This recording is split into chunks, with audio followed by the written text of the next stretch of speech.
Good evening and welcome, friends. I am Terry Kay of the Jewish Grandparents Network. Thank you so much for joining us tonight for Filling the Empty Chair, honoring and remembering grandparents and loved ones who have died.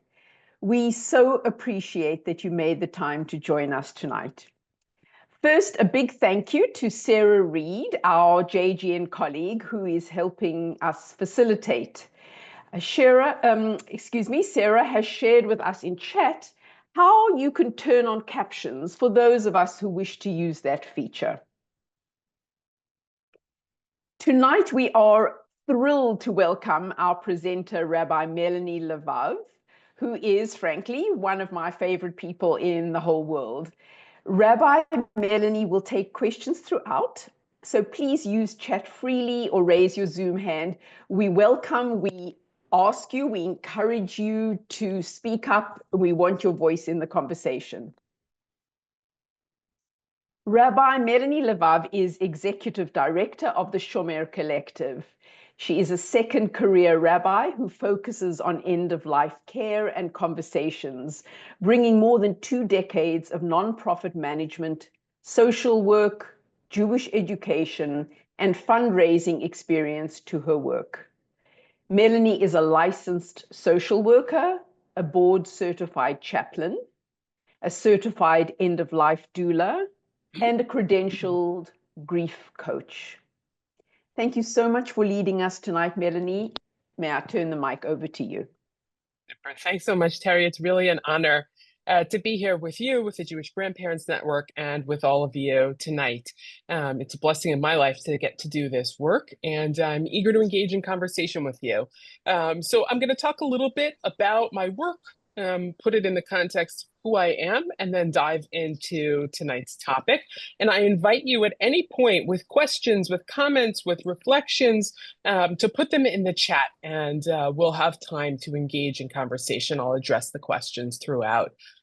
As we get started, I think, Sarah, if you can put the question in the chat, I want to pose a question to all of you to welcome you into the conversation. Feel free to let us know where you're joining us from geographically. I'm sitting in New York City tonight. And whose empty chair are you thinking about now? And what's one thing you'd like to share about that person? So I imagine a lot of you are joining tonight with some one or many people in mind in terms of your grief and thinking about how to keep their memory alive. Share with us, who is that person and what is one thing you want to share with us about them?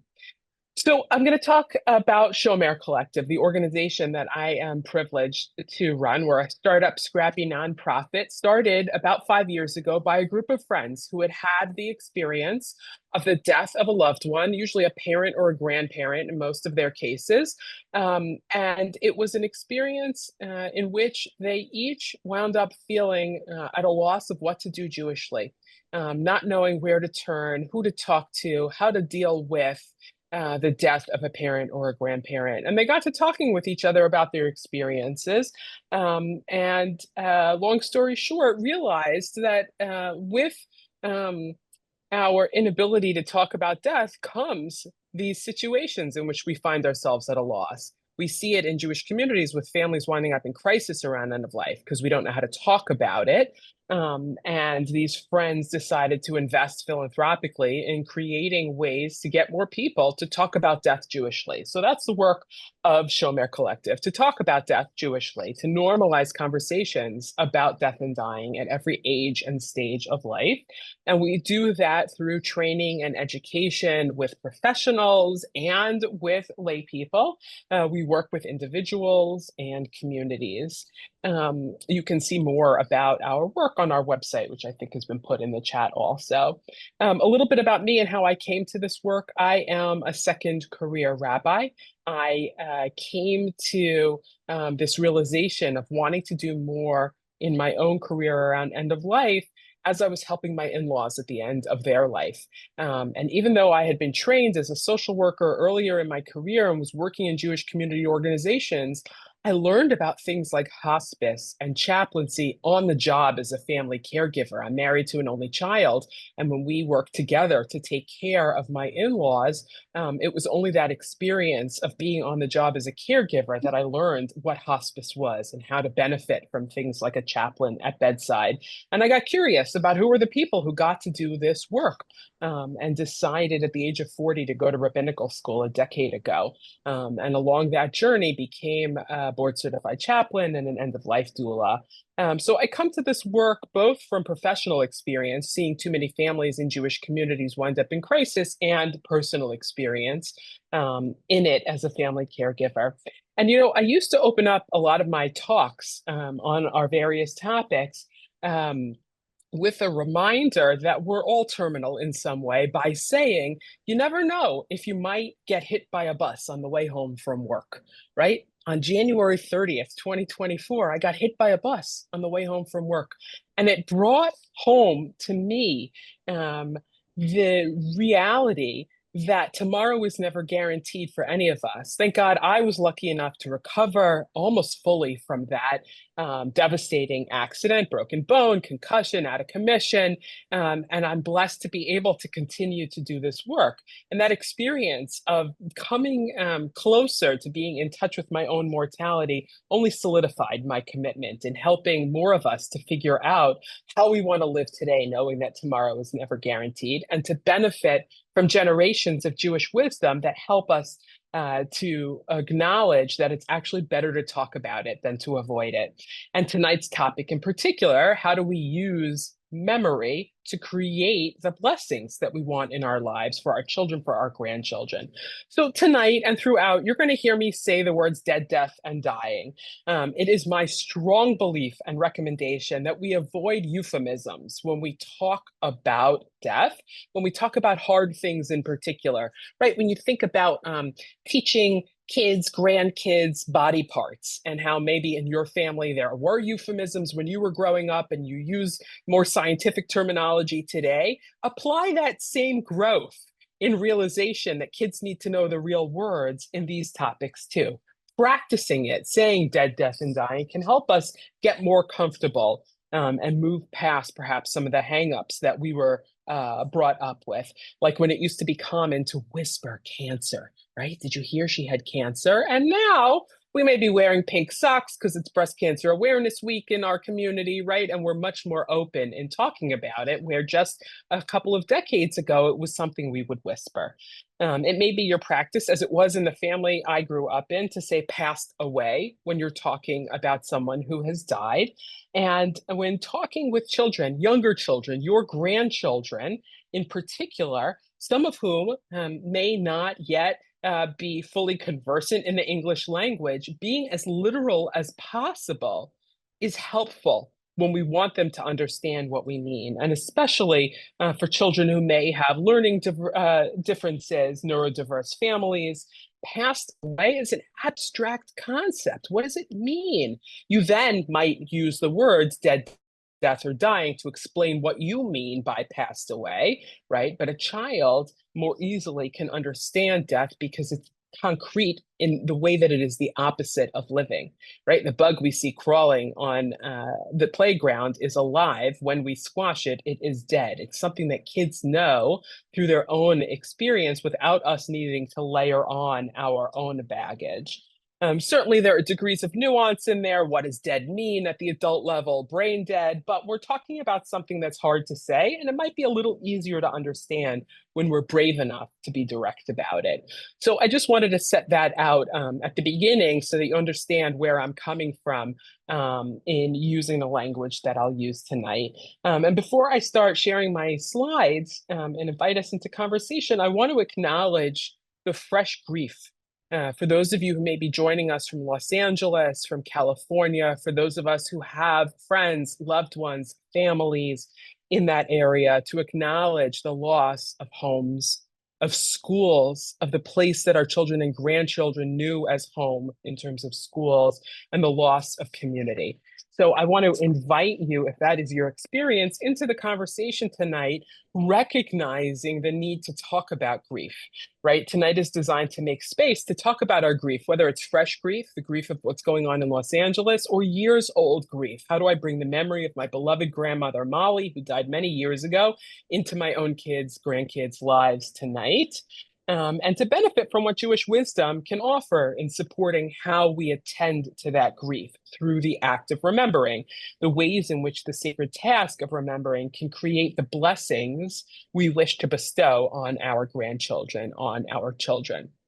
So before I share my slides, I'm just scrolling through the chat and really appreciating all of you sharing the people who occupied the chairs that you are thinking about tonight and ongoing. And to invite those of you who wish to share to continue to do so as we get started. And I am so blessed to have with us here tonight my childhood babysitter, Leslie. I just want to acknowledge that I haven't seen her in decades. It's really a blessing to reconnect with people, right? And to acknowledge that the chairs we used to occupy in each other's backyards, some of them are now empty. Leslie's parents are no longer with us. I just use the euphemism, no longer with us. They have died in recent years. So here I go, sharing my slides. And again, I welcome you to stop me at any point with questions. And I know that Terry and Sarah will interrupt me if anything comes up that needs my attention in the chat. So this is me, my organization. Rabbi Melanie, please. Excuse me one moment. Just to our friends, if you can write a question in chat, or you can raise your Zoom hand and we'll call on you and spotlight you if your video is on. Great. So this is our agenda for this evening. First, I'm going to talk about remembering, and I'm going to go for about the next, 25, 30 minutes or so, and then we'll focus on questions and answers. But I will stop and ask some questions throughout. We're going to start with talking about remembering, and then we're going to talk about honoring. What do I mean by this? When I say remembering, I am talking about the importance of remembering. What does it mean to remember? When do we remember? What do we remember? How do we remember? And when I talk about honoring, what do I mean? I'm talking about honoring things like grief, right? Honoring memories so that they become the blessings we hope for when we say the traditional line, may their memory be for a blessing, right? You learn of someone who's died, may their memory be for a blessing. What do we mean by that? How do we make those memories into blessings concretely? And I'm going to talk a little bit about living and dying, just to put it in the context Jewishly that death is a part of life, right? Just as we talk about being born and we talk to kids about babies, about how they came into the world, right? Our joy when we talk with our grandkids about that. So too, can we talk about dying, the fact that people we have loved have died, and the impact that transition from life to death, the fact of once having been alive and now being dead, the impact that has on how we choose to live, right? Once upon a time, I had my grandparents alive in my life. I no longer have my grandparents alive in my life. What do I do in my life to remember, to honor, to acknowledge the cycles of life? So I'm going to start by grounding us in some ancient Jewish wisdom. You don't need to be able to read Hebrew. I am a teacher who teaches from a place of accessibility and trying to make this welcoming for you, no matter your background, Jewish or not. And I want to ground us in ancient wisdom that comes from Torah, that comes from the Hebrew Bible, from Jewish wisdom. This is the book of Exodus in the 5 books of Moses, which we start reading this week in the annual cycle of reading these 5 books. And we have an instruction in the book of Exodus, right? The journey from slavery toward freedom, from the wilderness of Egypt toward the promised land. We have this instruction to remember the Sabbath day and to keep it holy. It's a biblical command to remember something regularly, because every week the Sabbath day happens. Every week we have the opportunity to celebrate Shabbat, to take a break, to do something differently on Friday night than we do during the rest of the week, right? It might look for you like picking up a pizza on Friday night. It might have looked for you, perhaps growing up, like sitting down to a traditional Shabbat meal. It may look like making a traditional Shabbat meal, perhaps seeing your grandchildren, having a FaceTime call, right? How do we remember the Sabbath day? How do we remember to make Friday night, Saturday different than the rest of the week, and to do it in a way that makes it holy? How might we apply this instruction to remember the events that came before us, right? This is an instruction from ancient times, things that happened before us in our own lives. How do we apply this instruction to remember something that happened before we were alive? What about events that happen to people who occupied the chairs that we inherited, even if we never met them? What do I mean by that? I grew up with grandparents who lived through the Depression. I didn't live through the Depression. My parents didn't live through the Depression. They were born after the Depression. But in my children learning about 20th century American history, I can remember the stories that I heard growing up from my own grandparents in sharing our family's experience from one generation through to a third generation, in talking about things that I may not have experienced, but were part of the experience of the person who's no longer in the chair next to me, right? The chair at the head of the table where my grandfather sat. Think about how we look at Shabbat or Jewish holidays as days that we make special. How does the act of remembering turn into something that we can make into a special occasion? Right? Both the time in which we do the remembering, the time that we get together on holidays, and the act of remembering itself, who's missing from the holiday table, can be something special. Yes, remembering may bring up big feelings, right? I talked about my grandfather sitting in the chair at the head of the table, and I may have a lot of sadness. If his death was recent, it wasn't, but if it was recent, I may have a lot of sadness about that. I may not be able to talk about it without crying. The grief we feel in remembering how much we missed someone who has died is a demonstration of the reality of life, right? And it is something that we don't want to shield kids from. It's hard to cry in front of little kids, but they cry all the time. And us being able to express our big feelings in the way that they express their big feelings helps to normalize that big feelings are a part of life. And I feel these big feelings when I think about how Zayde's no longer sitting in that chair. And I wish he was. I miss him very much. How we use those feelings to create opportunities to do something special, that's how we move from remembering to honoring. We honor the people who are no longer in that chair. So here we have the biblical instruction to remember and to use that as a way to think about the value of remembering things on the regular, whether it's a weekly, a monthly, a quarterly, or a holiday cycle, that you have the opportunity to bring the memory of the people who used to occupy the chair into your life, into the life that you share with your grandchildren. Here we have another biblical commandment from the book of Deuteronomy a little bit later. Remember that you were a slave in the land of Egypt, and God freed you from there with a mighty hand and an outstretched arm, right? This is the story that we tell at the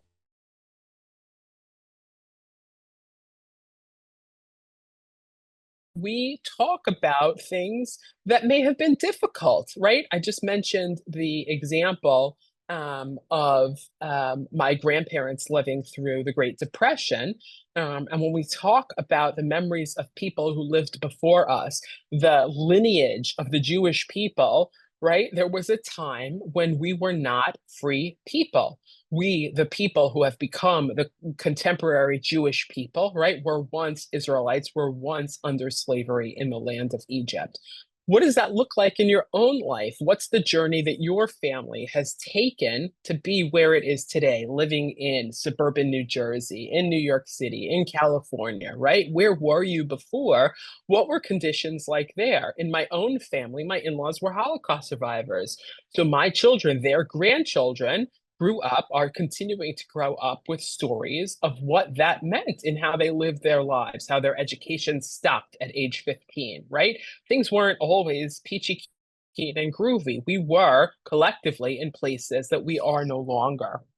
Remembering the good along with the bad, that the journeys weren't always easy, talking about the challenges in our own families and in earlier families' journeys is connected to some of the work that the Jewish Grandparent Network does a fabulous job in teaching us about, there's a professor at, I think he's at Emory, Terry will put it in the chat or pipe in, named Marshall Duke, who teaches that children who know their family stories are the ones who are more resilient.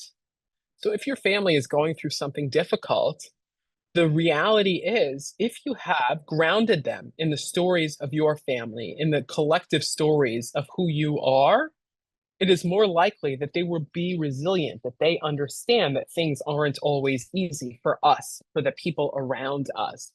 So just an encouragement to use the good stories. Remember Shabbat, let's take a pause, connect with one another, but also remember that things weren't always easy.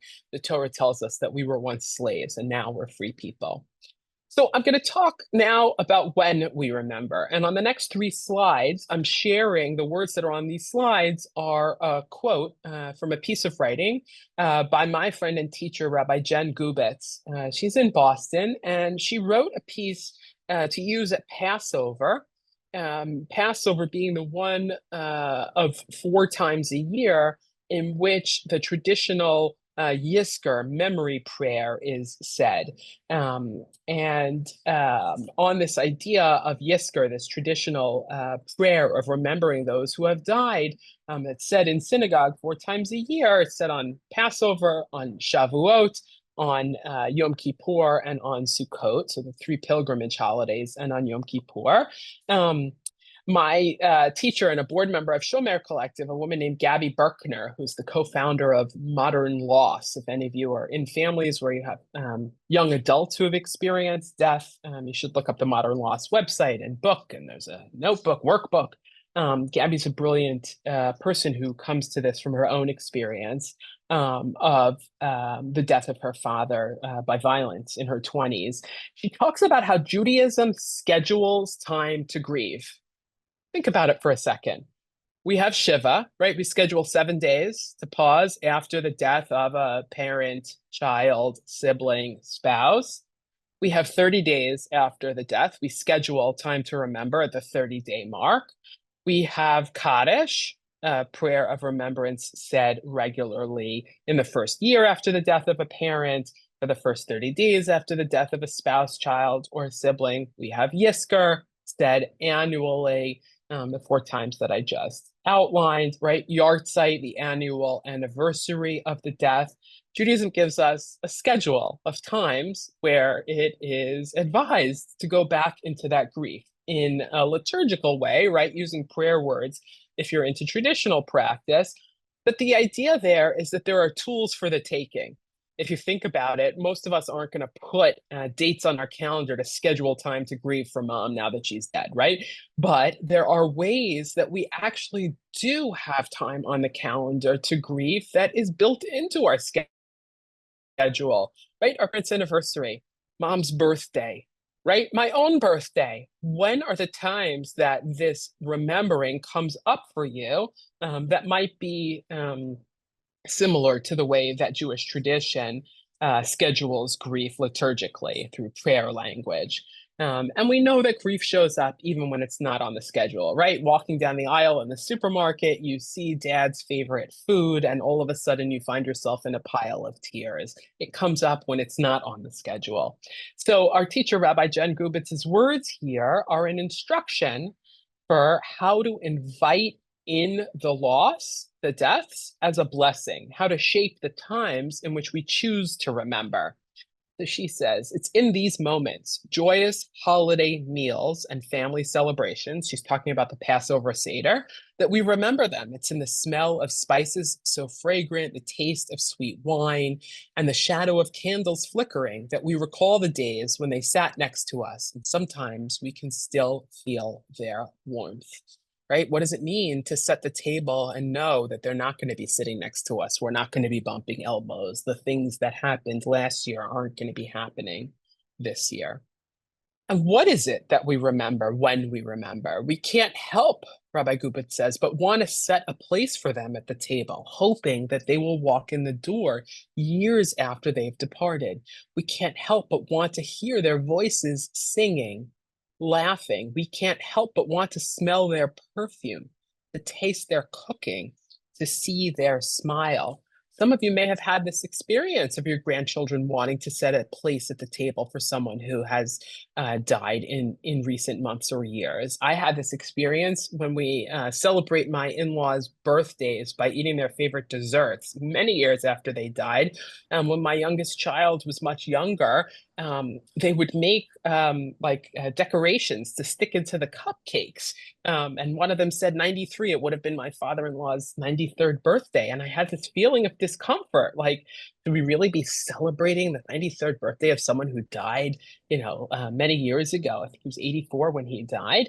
Think about, what are your feelings? What are your kids' feelings, the grandchildren's feelings? If they want to set a place at the table, would you set a place at the table for them? Think about the ways in which some of us in our communities have set places at our table for the hostages from Israel this year. I have been at Shabbat tables, and in fact, at the Passover seder I attended at my cousin's in Jerusalem last year, there was a place set for the hostages with this hope that they might just walk in the door, right? It was a proverbial walk in the door. They weren't going to sit at each of our tables if we set a place for them.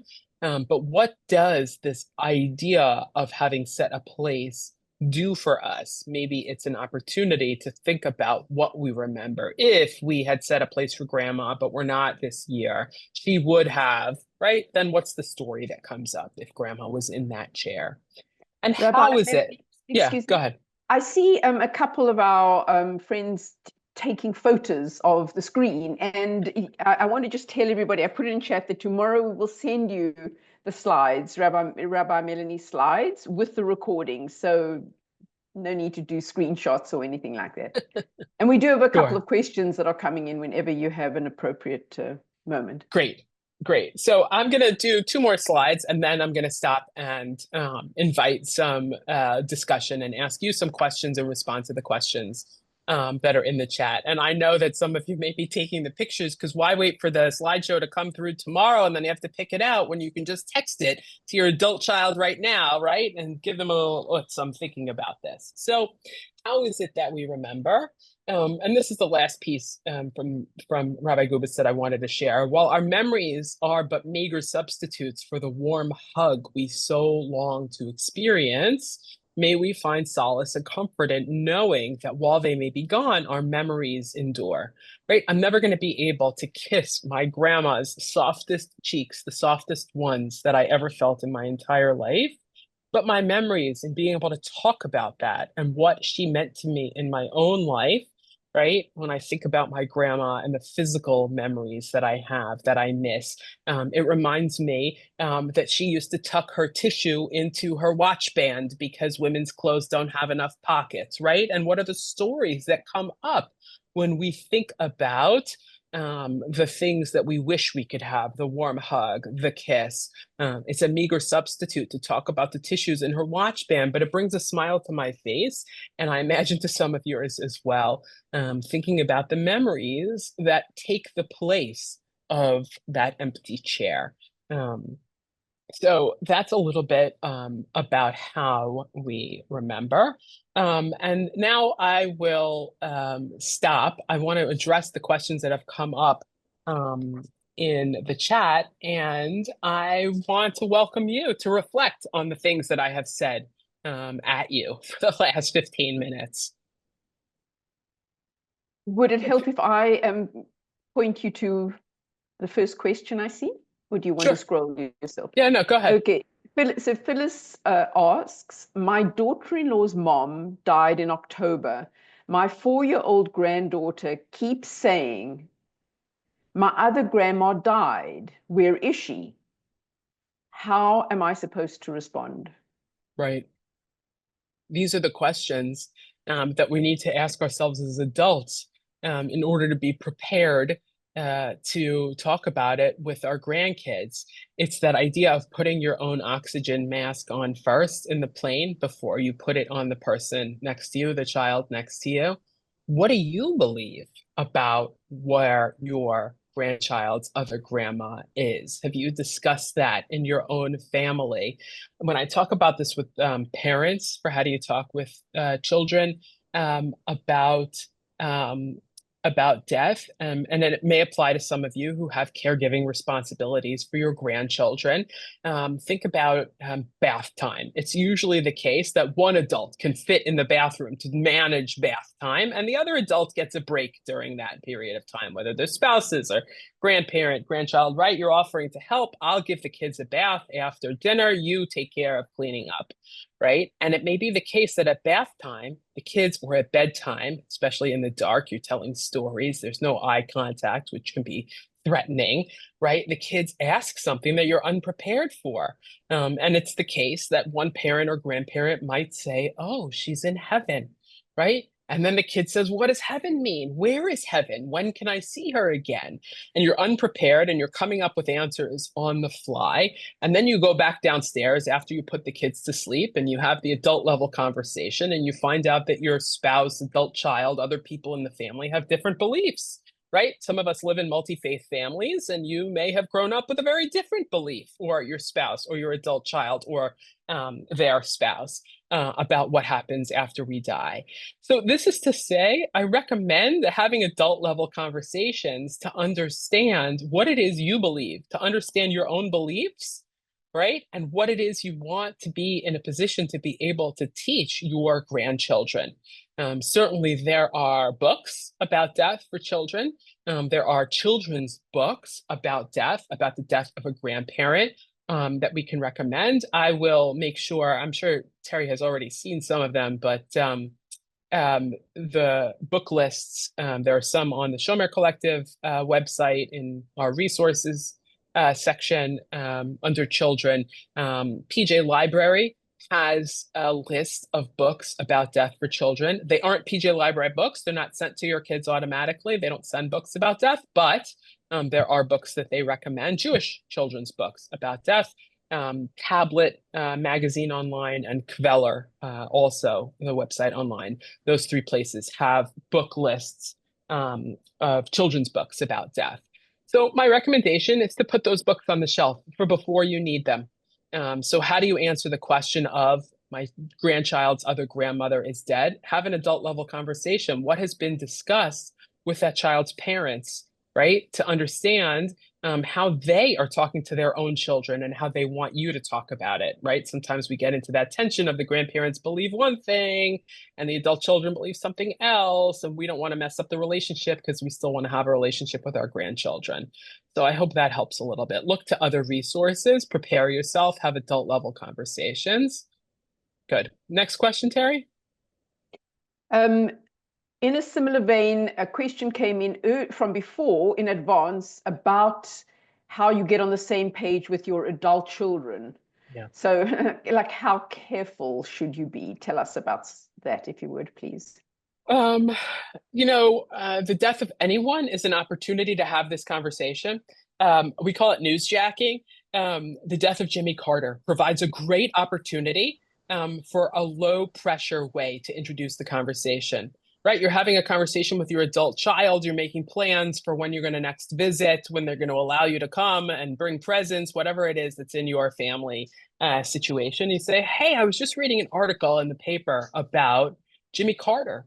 Did you realize that, whatever it is that you learned, right? I was astounded that there were obituaries given by people who are dead, right? Who wrote obituaries for Carter before they died. I think Mondale was one of them, right? Like, what random fact about something that is in the news about death could be a conversation starter for you with your adult child? It got me thinking, I'm not going to live forever. I may not live to be 100 like Jimmy Carter got to live to be 100. And I wonder what it was like for you when my parents died. Do you remember when your grandparents died? What did we talk about? How did you take it? What do you think we should be talking about with your kids? They have asked me the question of, when we saw a bug on the street and they stepped on it, what happens to the bug after the bug dies, right? And it got me thinking, I don't know how you answer that question, and I want to make sure I'm aligned with you. So, I'm giving you a hypothetical, but how do you start a conversation as a grandparent with your adult children to broach a difficult topic? Make it about something that isn't so personal to then bring it toward the personal. I hope that might be a helpful point there. Good. So I'm going to share a little bit more with you for the next 10 minutes or so, and then open it up again for more questions. So I want to talk about grief. And I want to talk about some specific ways that we can do this work of filling the proverbial chair. Um, First, I've given you some examples of how it's important to normalize the experience of grief. We have all loved and we have all lost. We have all loved in a way where the experience of someone's death has caused us big feelings. It's vital to teach that to grandchildren, that their experience is not unique, right? We share this experience and that it's healthy to miss someone. It's okay to miss them. What are the things that are done in your family to continue to remember the people that you miss? Right? I'm going to talk in a few minutes about things like cooking their favorite recipe, right? Giving money in their memory to a charity that they would have supported. Um, Normalizing you having grief, talking about it with grandchildren gives them permission to express their feelings about a loved one who has died, right? It could be the case that you're talking about the death of your sibling, their great aunt, and oh, she and I used to fight and we didn't have the best relationship. And they may say, I wish I knew her better, right? There are lots of feelings that are not always positive, but by you sharing your feelings, it gives them permission to share their own feelings.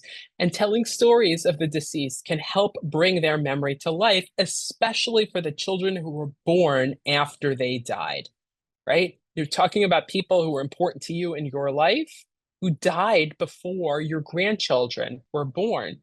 We place a value on remembering, right? It's traditional to say,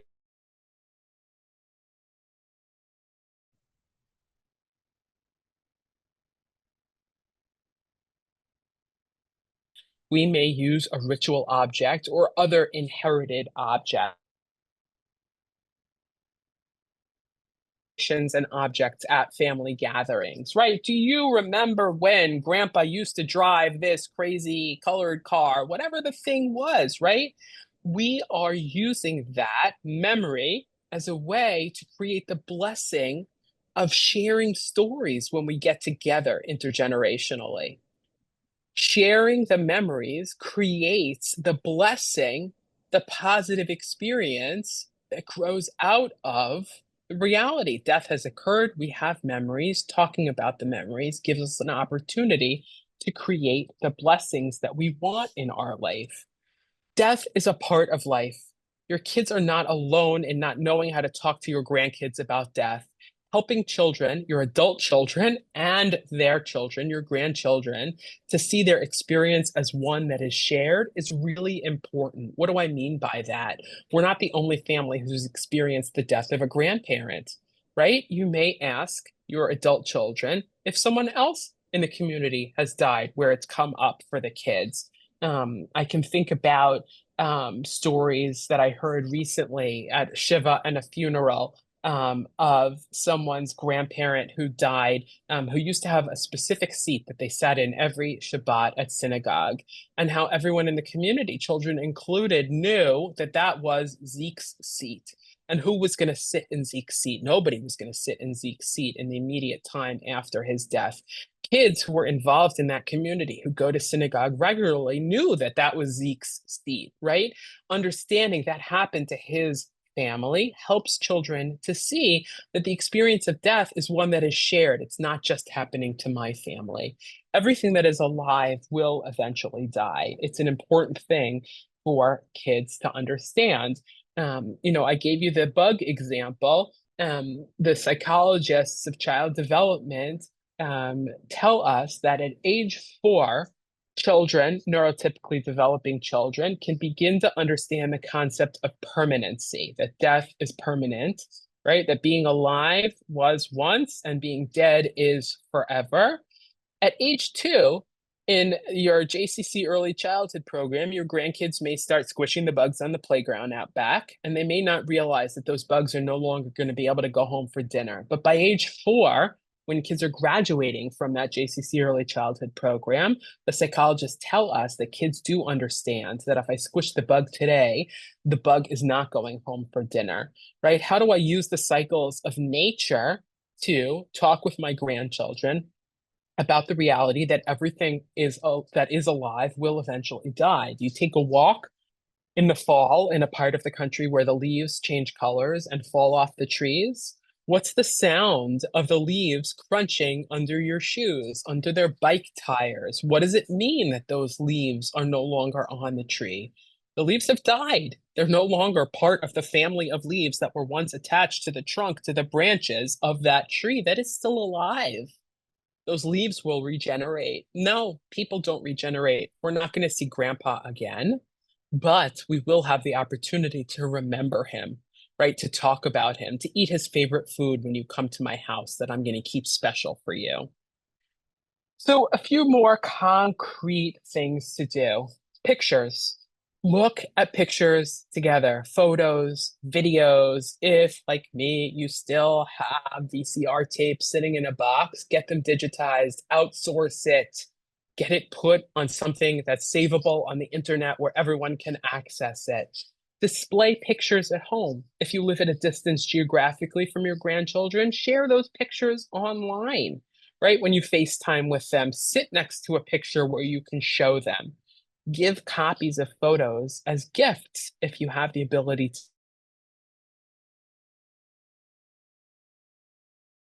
to, and send it so it can sit on their shelf like it sits on your shelf if you don't get to see them in person. Pictures are really important for kids. Names. Talk about names. What were the names of the people in the pictures that we're looking at? What were they called? Maybe Grandpa Jack's real name was Jacob, right? And maybe he was called Yaakov because in his family growing up, they spoke Yiddish and they called him Yaakov or Yasha, but we knew him as Grandpa Jack. What's your name? Oh, your middle name is Jack, you might say to your grandchild. We gave you that name so that we could remember Grandpa Jack.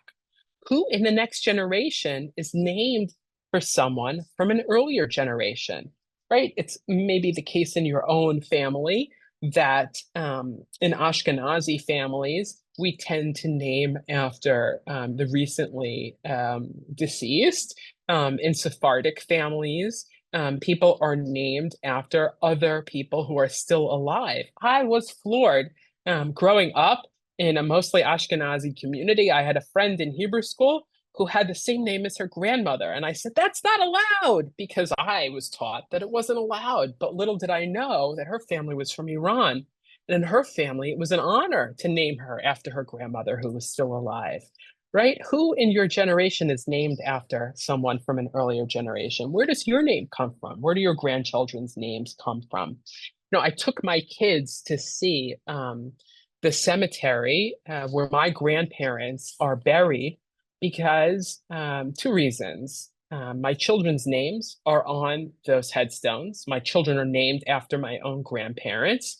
And I didn't want them to have the experience of going to the cemetery for the first time for the burial of their own grandparents. This is something a little bit out there, but I leave it there for you to think about. Maybe write yourself a note about normalizing the experience of visiting a cemetery if it's going to be the case that your grandchildren are going to show up at a funeral for someone they knew and loved, and that's the first time they're in a cemetery.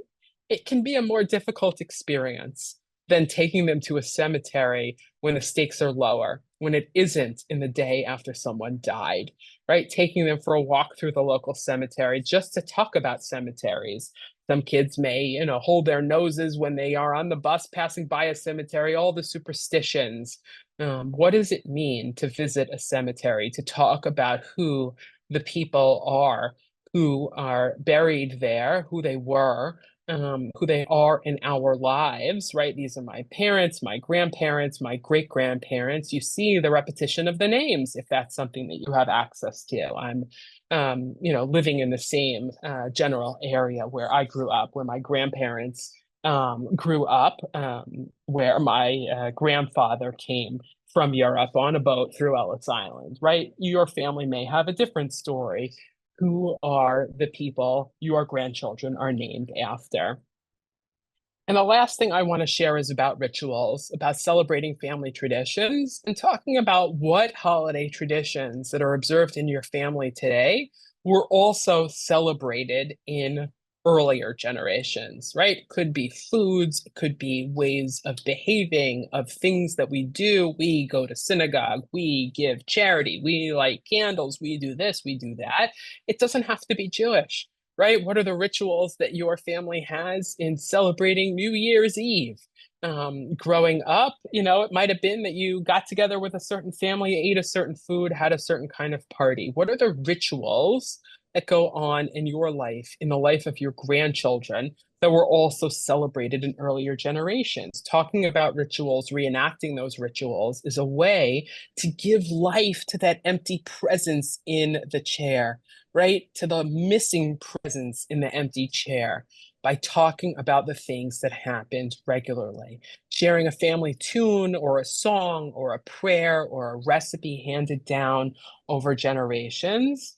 And it doesn't need to be Jewish. I'll just lift that up one more time. My kids, Zayde, my father-in-law, was a jeweler, and we use his special loop, his looking tool. It's a jeweler's tool. It's like a magnifying glass when we need to see something small. We need to look at removing a splinter.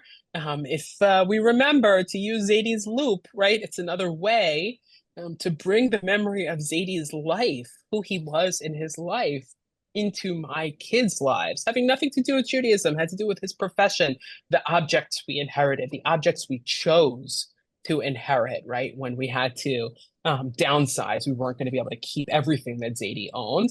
My kid's Bubbie was a teenager when she survived the Holocaust, as I may have mentioned earlier. She never went to school in America in English. We keep her recipe cards. We have one up on the fridge right now, and her index cards of recipes in her index card file box next to our cookbooks, right? The shelves on which we have our cookbooks. Bubbie's recipe cards are there. And every time we take one out, it reminds us of the humor in the creative ways that she spelled things, never having been schooled in English, right? She wrote out her recipes in the way that she heard them. And it's a way to bring her memory to life. What are the objects or stories or in your own life connected to the rituals of daily living, connected to time and place that you want to bring into your grandchildren's lives? Again, to fill that empty chair with the blessing of memories. So with that, I'm going to stop sharing and invite you to put some questions in the chat.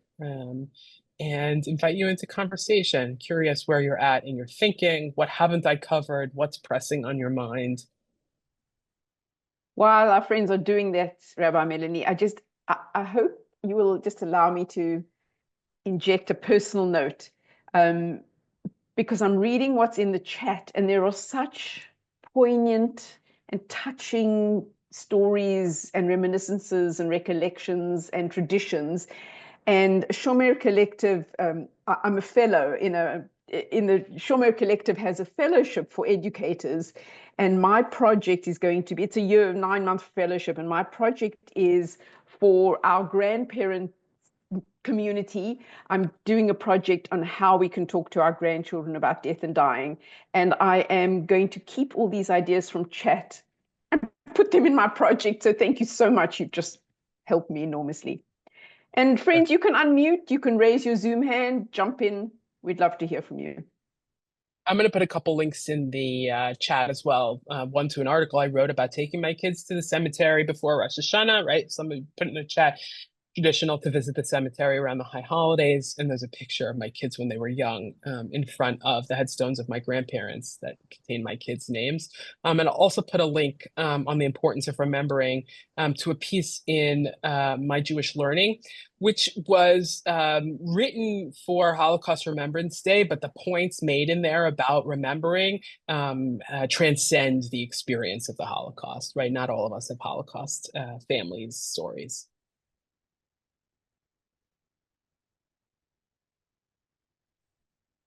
Great questions.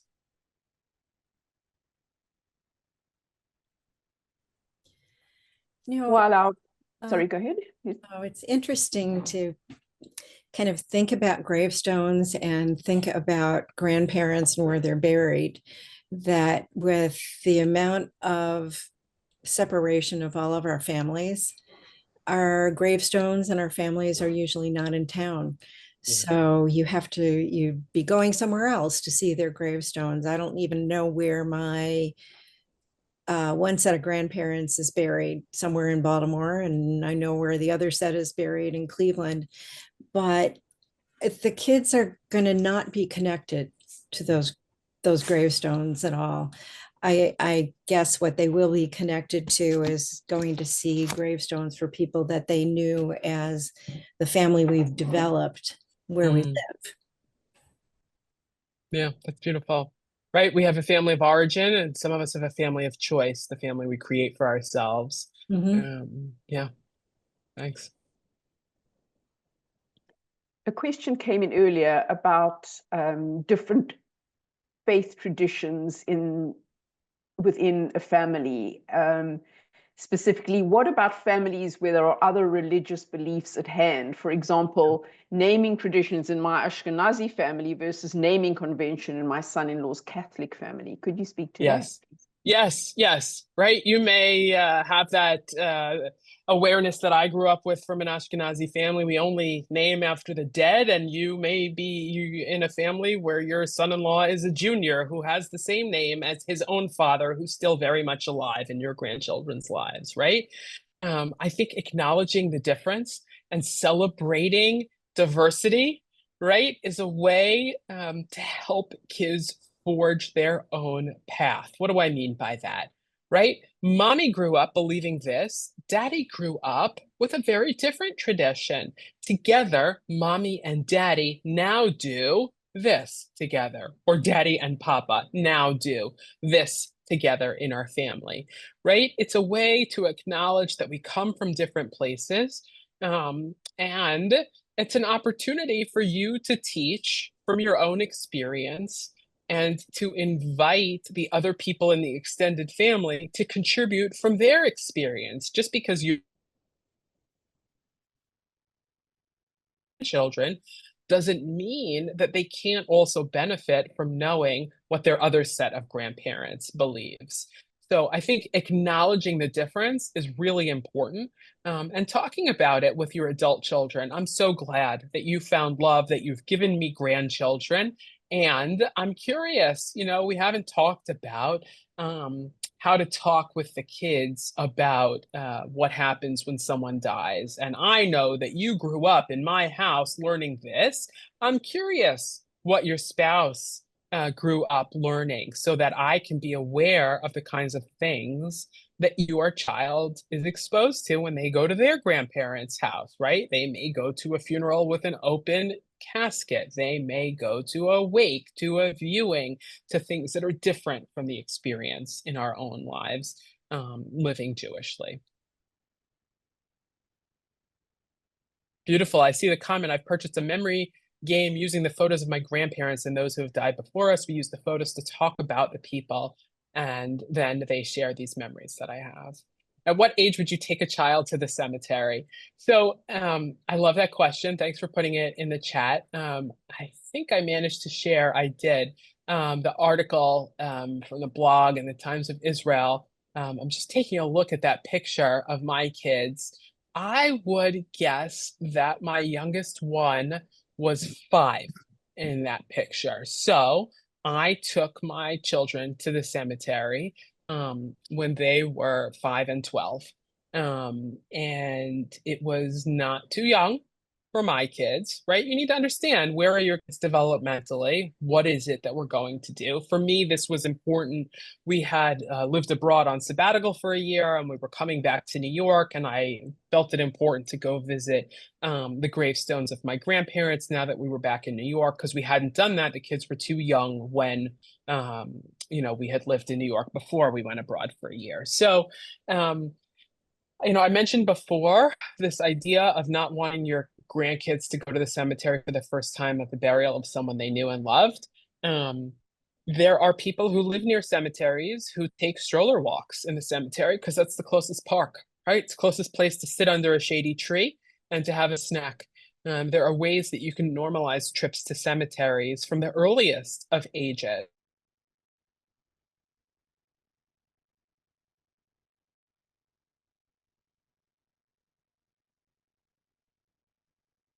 Mother a few years ago. And after we were all invited back to the house for bagels, it was a warm day. And I wound up at the table on the deck outside because the kids were playing in the backyard.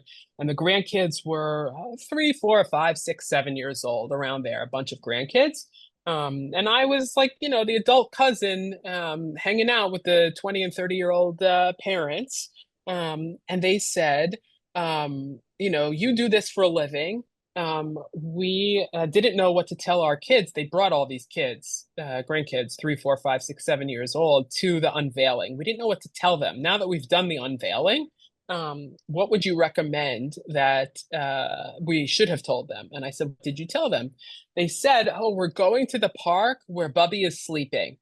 And I said, guys, are you crazy? Do you want your kids never to take a nap again? Right? Do you want your kids to have trouble going to sleep every night? Bubbie's not sleeping. Your Bubbie died. You miss her very much. We're going to see the place that we put her body after she died. We're putting up a stone with her name on it. And you know what? We've painted rocks to come and put next to the stone to show that we were here visiting the place where Bubbie is buried. I miss Bubbie very much. Bubbie died. Her body is in the ground underneath where this stone is. Do you remember the scarves that were covering the stone before your aunt removed them when we talked about Bubbie's name? Those were Bubbie's scarves that we used for the unveiling, right? There are ways that we can talk about this to normalize the experience that avoid the euphemisms that get us into the trouble of, you don't want to tell someone that, their grandparent or their great-grandparent is sleeping forever, because kids need to sleep in order to live. Sleeping is a very healthy part of life, right? So if that helps at all, that was an unveiling I was at with 3, 4, and 5-year-olds, where the kids were playing in the grass, the adults were doing what we needed to do, and then we went back to process it at the house and needed to add some corrections to the stories that had been shared. Ellen Tillman, I see your hands up. Yeah, and this will unfortunately need to be our last question, then we will wrap up. So thank you very much for your question. Thank you. I also think we have to lay the groundwork for these discussions with actions that we do before people die or before the children start to question it. When one of my children was in college, I prepared a book about my father's World War II experiences, and I gave it to each of my children. It had copies of letters and photographs that he had taken and sent back to his family. This past fall on Veterans Day, my 7-year-old grandson came home and said, do we have anybody in the family who was a veteran? And my son said, yes, Bappa, my grandfather. He pulled out the book, showed it to them. He has Micah has a 5-year-old sister who is named after my father, and she loved it. She walked around holding the book, showing everybody Bappa's picture, whom she has never met. And so I think because we had it there, it added to the experience. Beautiful. Thanks. Yeah. We could probably take one more thought. We're at 7:58, and anybody else just unmute? Feel free to speak up. Yes, I have a question about dealing with cremation, which was not something that happened when I was growing up, but is happening now. And my husband was cremated. And how do you explain that? Because some children don't know what. I really appreciate the question. It can be a difficult thing to talk about. I think the first thing we need to understand, and this is something to talk about with your adult child, is at what age do you want the grandchildren to know that their grandparent was cremated, and to know what that means, right? To understand what fire cremation means, when the idea of fire can be something that's scary for young children. You don't want to cause unnecessary trauma through the explanation. The age at which children can understand that Papa's ashes now live with us, or we scattered them in his favorite park, or whatever the case may be. Some families